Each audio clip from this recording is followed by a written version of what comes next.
What's up, guys? Welcome back to another video review of another car that I've just kind of stumbled across almost.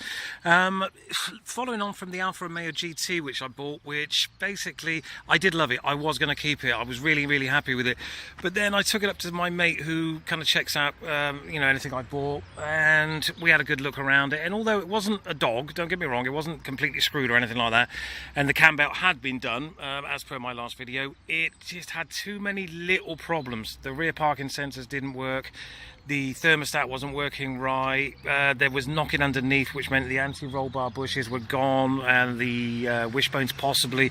I just decided to get out of it basically, because with Alfa Romeo, I mean, the cam belt was 198 quid just to buy it, which is just way beyond anything kind of money I've got.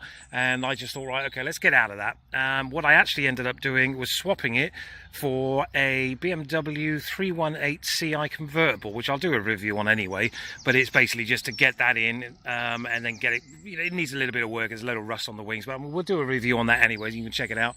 But that's just going to sell straight on to get me my money back that I stupidly wasted on the Alfa Romeo. You're never too old to learn, and I learned a lesson with that one. There's a reason why people say don't buy an Alfa Romeo, because they're money pits, and that was looking like it was going to turn into one, and I couldn't afford it. Anyway, back to this. You may remember the Celica, which I had for a little while. I sold that on because, again, that needed some work that I couldn't afford to do, so I swapped it, oddly enough, and believe it or not, for this, a 2006 100hp Fiat Panda. Relatively good nick, 115,000 miles, again. It seems to be a number that keeps reoccurring with me.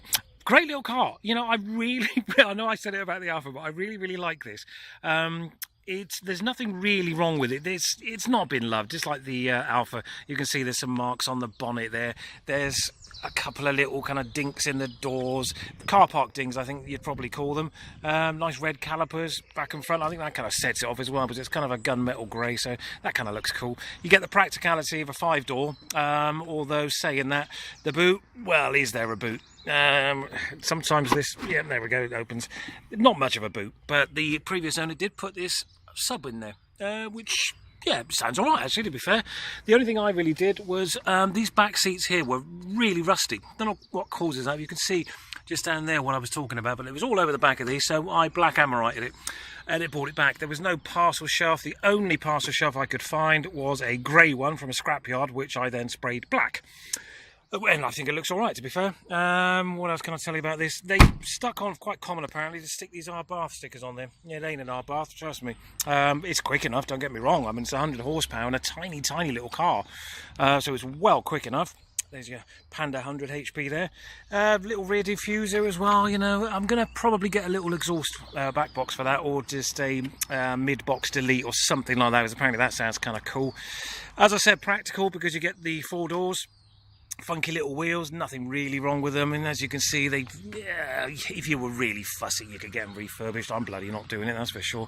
The dash, let's get round here. Aftermarket head unit in here as well, which is kind of cool, saves me having to mess about. Little Sony head unit in there, which is what my USB stick in, but really modern looking. 6-speed in the dash, gear stick there, a bit like the Civic Type R's, I guess, in that respect. Cloth interior. I mean, it's not going to win any beauty contest, this car, but when you bear in mind what I paid for the Toyota Celica and what this is probably worth, I mean, I would say this is going to be 1,500 quid as a guess. I reckon you could get 1,500 quid for this car all day long. So if you think what I spent on the Celica and having a straight swap for this, I did pretty bloody well out of that. But I'm not going to sell it, I don't think. I've insured myself on it, and I'm going to tax it, and I'm going to keep it. Tyres are good. I mean, I've just had the cam belt done on it. Because you're going to love this. The cam belt kit, including the water pump, bought from Euro Car Parts, so it's a decent product there as well. 39 quid plus the VAT, so 45 quid for a cam belt kit, including the water pump. You can't argue with that. It was 198 quid just for the cam belt kit on the Alfa. I mean, that just goes to show you. And considering Alfa is owned by Fiat now, that's taking the piss a bit, isn't it, really?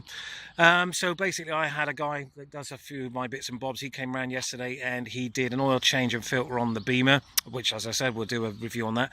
And he did an oil and filter change on this, and obviously he did the timing belt as well. So, I know that that's done and dusted. This is going to be nice and reliable now for as long as I need it to be, and that only cost me 200 quid. I mean, £200 for a mini service including timing belt and water pump. Can't argue with that, can you? I don't have to worry about tyres, as I said, because there's loads of tread on these tyres here. I'm not going to worry about that at all. I mean, they almost look like they're new tyres, to be fair. A few little bumps and scrapes. I mean, I'm not quite sure what I'm going to do about that. Now, this here is probably the worst of it. Somebody just didn't love it, and they've just been throwing shit in here. Now, what I've done is I've got one of these plastic thingies, boot protectors, basically, and it's going to go all the way along here and stick on there, and it'll cover up pretty much all of that, apart from that, which I don't know what I'm going to do about that yet. You could just put a monster sticker over it or something, I don't know. And the parking sensors don't seem to do very much, which is the same for the last 3 cars I've bought. Parking sensors don't work, including the BMW. They don't work on there, or don't seem to. I might tint these rear lights. Just spray them, a nice kind of, not super tinted, but just nice and dark, because obviously that'll go in line with the factory tinted rear windows. Anyway, that's as she is. If you've got any questions, obviously drop them in the comments and I'll do what I can to answer them. And look out for the new video on the BMW 318 Ci, which is coming, I imagine, in the next few days. All right, take care.